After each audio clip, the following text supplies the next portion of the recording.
Mara yanko da bon krata no Sije mame fa nkwa da bokrata ni mu na me hyase ewo adenta na eja bi dare wa adenta no ye posifo eja na aso ho no mo dendenden oni mu se yese tension na aso da adenta police station ho no mo na ye kase na divisional crime officer chief supo Daniel Yao Jansi eno mo chese yama na transfer so onko Savannah region sije papa so onko yama na transfer Esa on free Greater Accra region.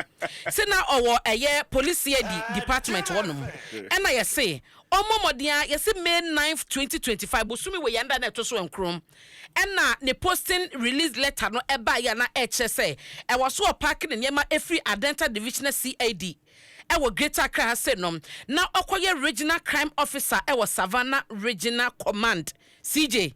Na eba no sa na e wo se DSP William A Sadiq ono ne ba be si na nan okwego no district crime officer ho na ono ni djuma ya transfer no kɔ honom yesi keka kɔ bosumi mu ase e wo me mebo enti se May 9 fa de jesa bosumi ne nyamai directive no eba ye no yesi chief supo Jansi aye na adwene se on free post ni so ne enfree so wɔcha de tie ka ho na nyeso na no na ka kekeu CID office je wa lock no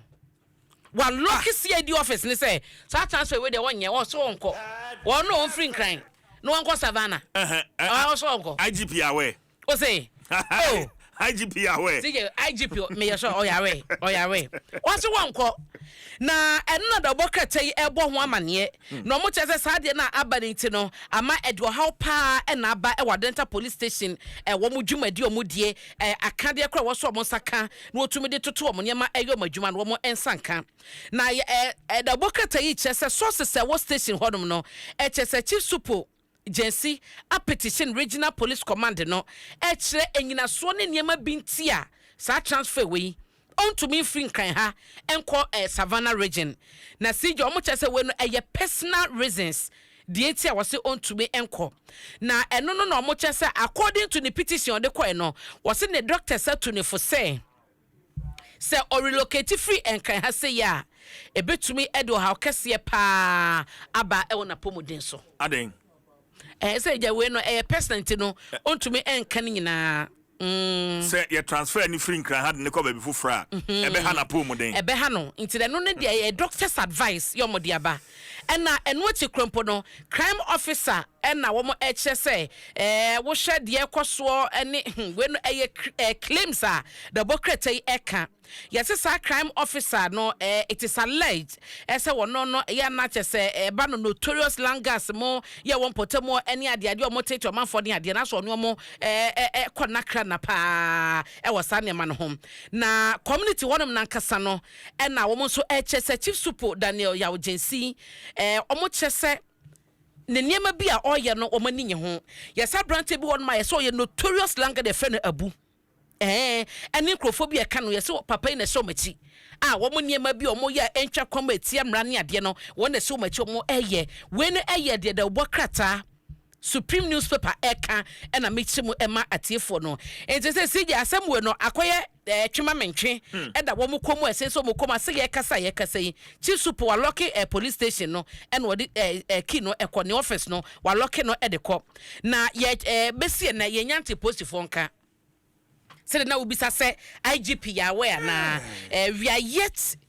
to see say Ghana Police Service oma issue an official statement wasema ekoso no na mu yesi senior officers bia wo mo ewo no so asase etutututu anamon hwe say wo mo be enforce sa transfer no na amasumdwe aba police Adenta division no amasumdwe aba ho enti say ye kasa de okwa ho no ma ejedem ewo Adenta police station ho amane the supreme the bokata no ed ni nyina ba na mayibi ama no na mamenfa wo enko the daily gist mamencha ira fortune limi mencha no baby obia na se obeka ya 2 years ago minim se egusu audio na kwasimafo bany issues edwumadie so na ABY ene yera samo kujeto ablakwa aisha we mepe audio ni ma me sisi we dey ye nya we fie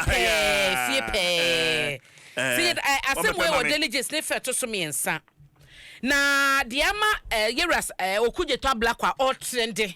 na babia na bia wusi okujeto ne nsem bia waka he ham ha na ni kan ye ewa bani issues adwumadie so ti sabre nyina no na akoye ewiemusen amampani di tu kwan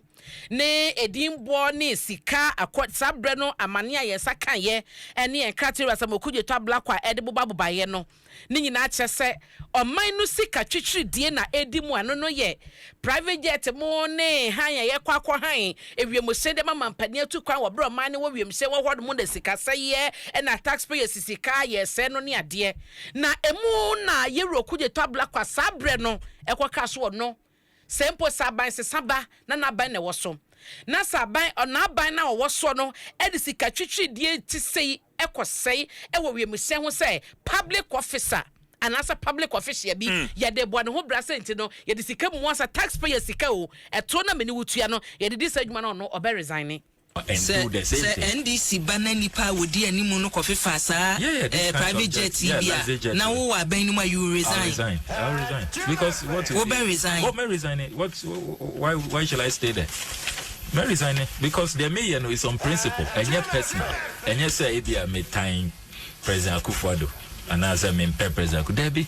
It's the principle. It's about protecting the public purse. Hey, Sabre na education minister na oda olem kwise mo abe resign. Oh, may resign. I mean, my head my resigning free appointments committee of parliament. And the appointment committee no say ya ni twa allowance mo kwa na mo jeje ana bibi wo ba bia minimum. Appointments committee we just committee. CJ, ena wote ye no.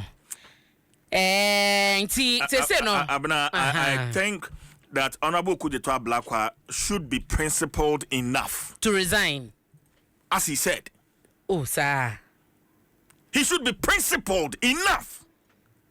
Say someone wa kan brand no opposition no. Say someone kwa sa be chechere no kon. Enti one fa was here enyo because sometimes politicians one more opposition aboa no se afidie no se yi aboa no a ne sunku ene jai no so a ne sunku enti we eden a wo de wano na aka se ekoba ni say ya me resign so honorably because abana plane ban na de mami buy a Vista jet, a private jet, you say omo charge per hour and Adom bia no so no tens of thousands of dollars and I was a utua per hour. I'm on your phone. Politicians, well. Abraham Queen man. CJ, it's here as some could tabla qua a jagunitim. I mean, what's here, brofno kind? I was a winner, and yet also a principal. And he's a principled man, say abain ba sabre no na eje guo man pedida da na na da kwakufu adu and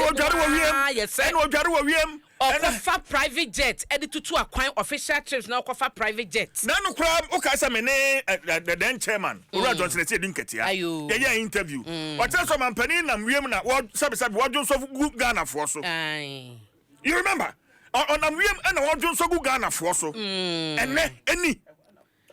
Aneni amampania be de akire na ne hododo no kakra ento okobi man so kwaje ayarehwe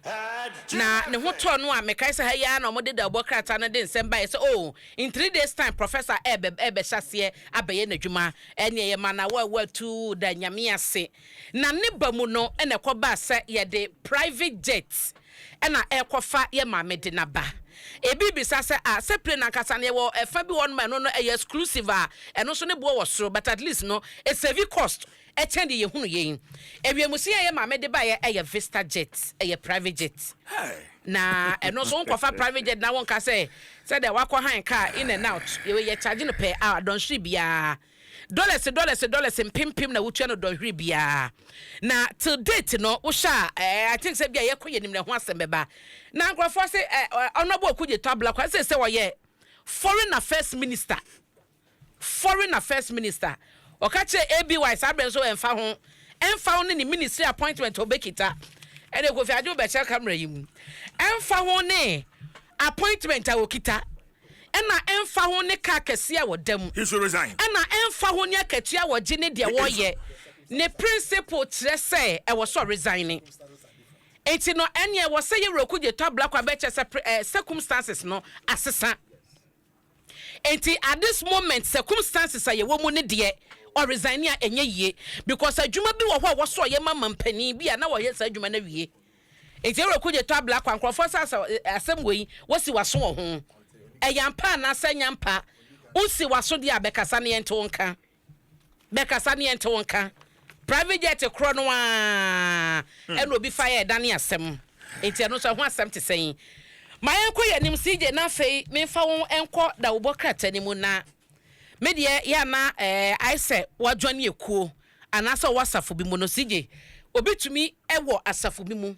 na ye gigi sika mu a na ye de akoya do ye wabonte na obi teso dem hod ma ne komuku no